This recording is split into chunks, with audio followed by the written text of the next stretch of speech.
Hi, my name is Andrew Dahlgren. I'm 43 years old. I'm father of two young girls. Husband. I am an industrial designer by trade. I currently work as a full-time program director at Urban Manufacturing Alliance. Came to Kanna in 2019 after my first daughter was born, a few months after she was born.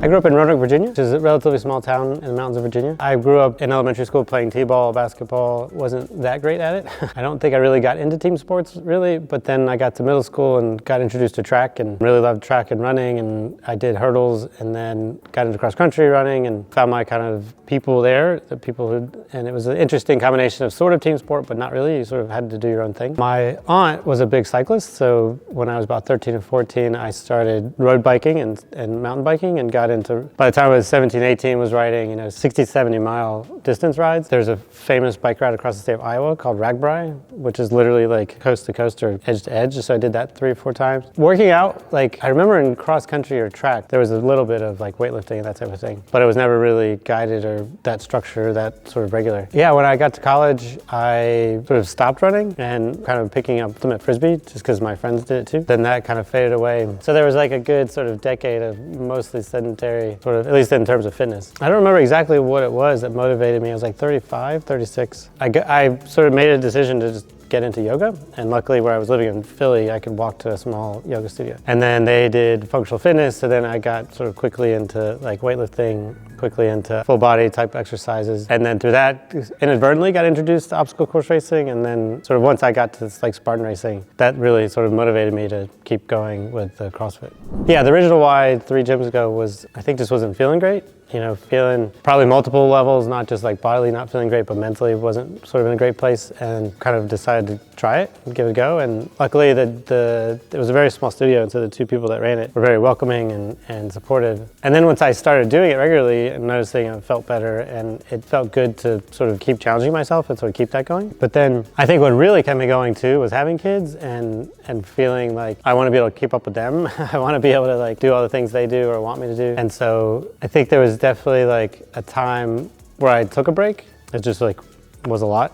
But then after a while, I sort of felt the need to come back. Like I felt the need, sort of not quite antsy, but definitely like feeling like this is a really important thing to keep doing. And then as the kids got older, I definitely again felt the motivation to like try to keep up with them and do all the things that my older daughter wants me to do, like whether it's crawl on the floor or run around the block or those types of things. That's definitely a big motivator to keep going. Also just like my parents are getting older, and I know more and more older people, and sort of see, if you don't take care of yourself, sort of what types of difficulties and limitations you have, not even talking sort of 40 years down the road, but even potentially like 10, 20 years down the road. So it's all just sort of sunk in about the importance of sort of the physical health and the mental health that comes with the physical health.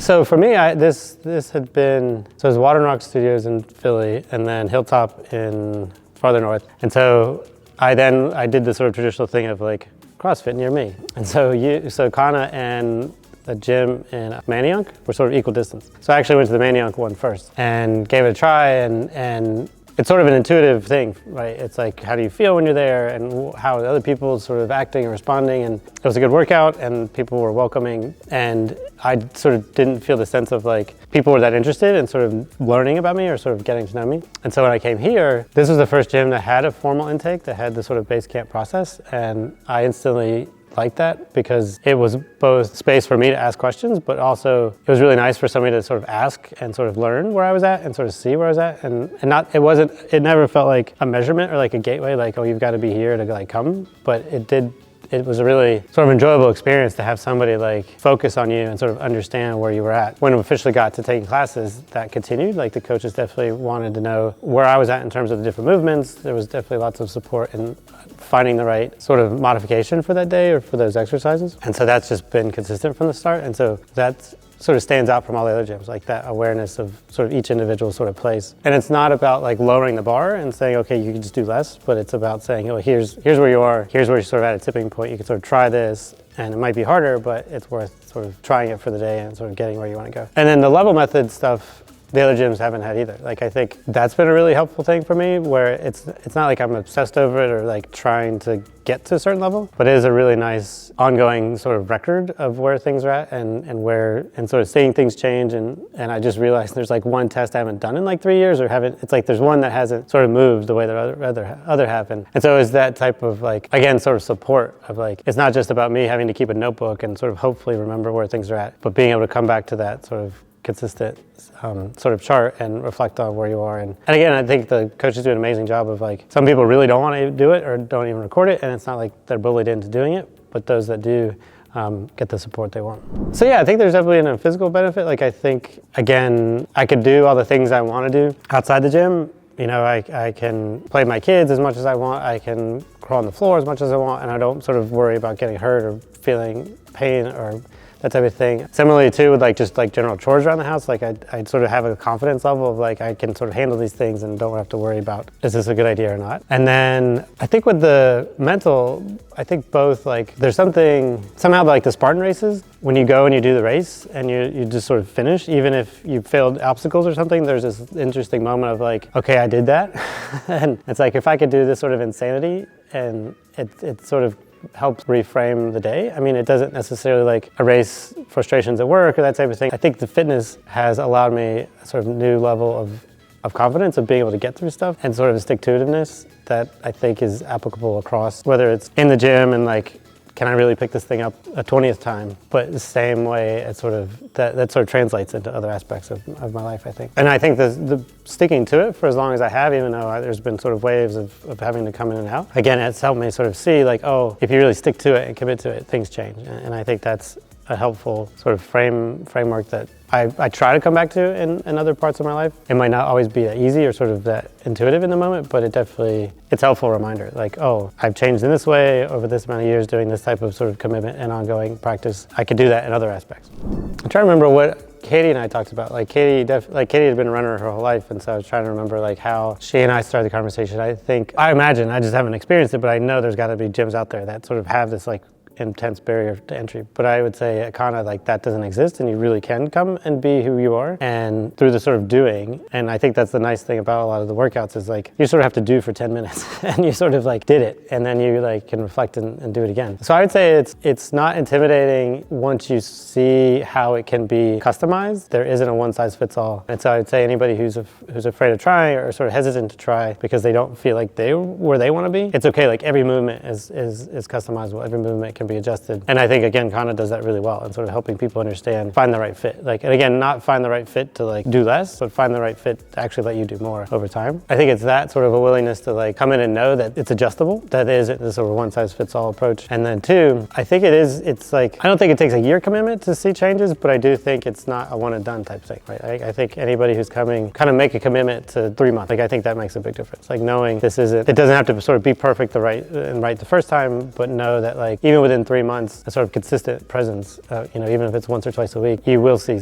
changes, you will see sort of adjustments. And I think that's something that I don't think, I luckily just sort of did it. I just sort of got into it and kept going. But I can imagine for some, like not knowing how quickly things will happen. Again, I would say at least the 3 month commitment would help alleviate some of the fears or sort of understand how things can happen. I think it was because I became a designer and maker, and early on just got passionate about learning how to make all sorts of different things. That sort of commitment to like, everything's a skill and it takes time. I think that was helpful in sort of me joining a gym. I know other people don't have that same approach. I think sometimes that like desire to be perfect or desire to be sort of instantaneously good or the best, if you come in with that mentality, that's gonna be a bigger barrier to your sort of long-term success than the gym will be. If you've got that approach to life, I don't know if I have advice for you other than like it's a skill, and sort of you can approach it, as you said, sort of approach it from a skill-based thing, then I think you'll probably be able to stick to it a bit more. Katie's Katie. So I knew not to like push. At the same time, like I think she started seeing her own physical limitations. Like she ran through almost all the pregnancy